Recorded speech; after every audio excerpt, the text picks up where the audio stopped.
Well, it's happened. WhaleSmart is back on the road, and I'm just doing a bit more fettling on it and seeking some advice from the experts and even the community out there about how to fix various things on it. But it is running, and it's a lot of fun to be back in a Smart for two a good 12, 13 years after I was last driving around in one. So let's have a look at what it's got and how it's going. Well, here it is, and I've christened it with a Jim's sticker, which Aussies will understand. And basically it's got a brand new clutch. The actuator was not happy with the clutch as it was. It was reset and did drive for a little bit at the mechanic, and then the clutch computer said, no, too far gone. So it basically refused to drive, and he had to push it back to the workshop. So it had the 3 lines appear for him.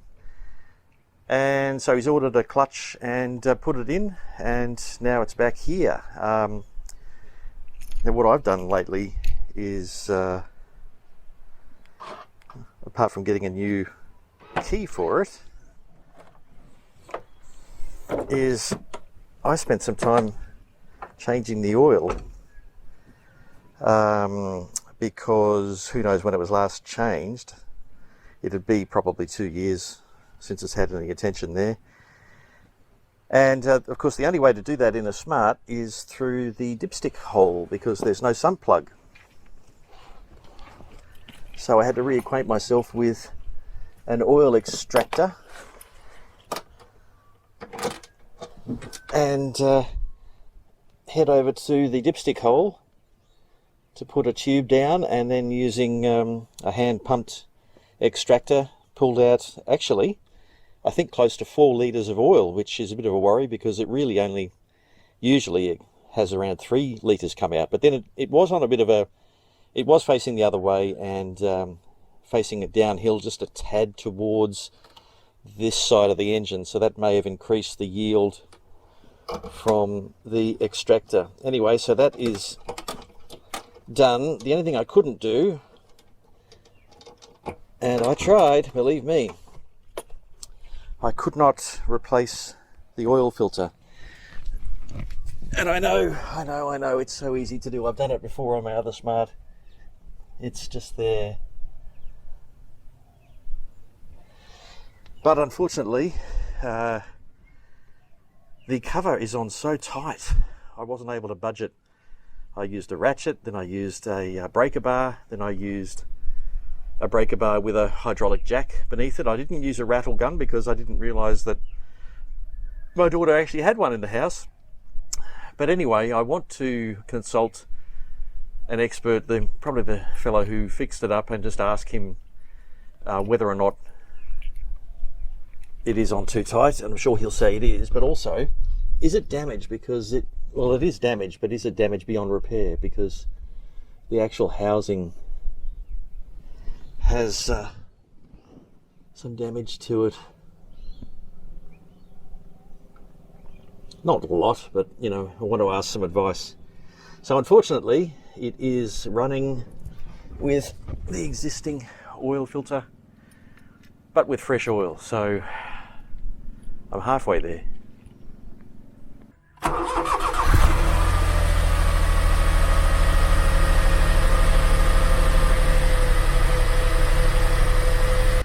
Right, engine's warming up and running with fresh oil, new air filter, unfortunately the old oil filter at this stage, 4 new tyres, and top up of coolant just to make sure it was happy. It seemed happy, but I wanted to just put it above the plastic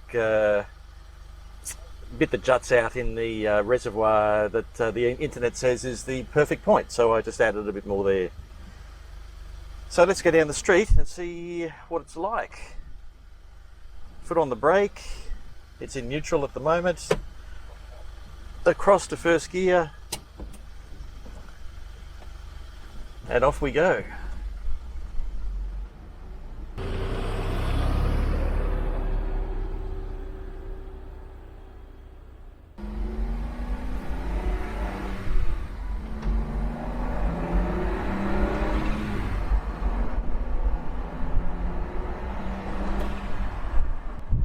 there's an up arrow that tells you when to change, and a down arrow for that matter.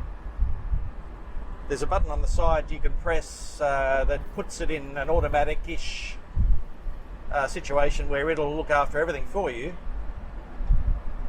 But it's still an automated manual, so it's still pausing between gears. So corner here, back to third,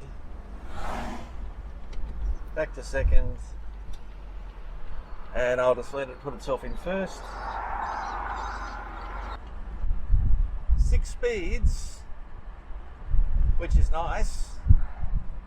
60 you'd only use on a highway, obviously, because it is very, very laid back. But in fifth, going up this hill, it's pulling very nicely. It does have a turbo flutter, see if you can hear it.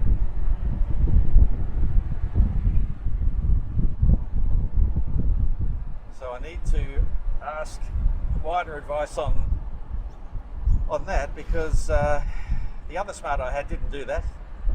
It had fewer kilometres, was a younger car.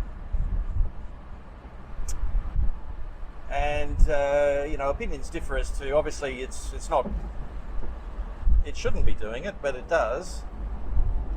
Is it damaging it? Probably very, very slightly. But when you're talking about a car that's got 193,000 kilometres on it, is there much of a risk?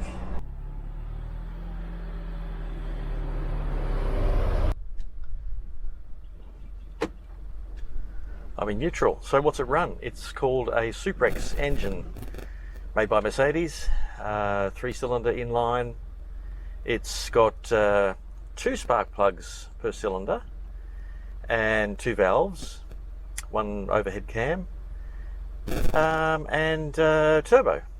Now it produces around about 44-45 kilowatts, which on paper doesn't sound like much. I have had cars, I mean, I've got cars at the moment that produce fewer than that, but my Seat Ibiza that I had from new, it only made 44 kilowatts, and given that was a big, heavy VW group car, it did pretty well. You just had to manage it properly. And then this, which is much lighter, it is very sprightly and a lot of fun off the mark. The turbo flutter makes it fun, but I am worried about whether or not that's a good thing for it. So basically at this stage it is running really well, and it'll get some more fettling as we go along, but yeah, for the moment I'm happy that I'm back in a smart car and having some fun with a turbo triple.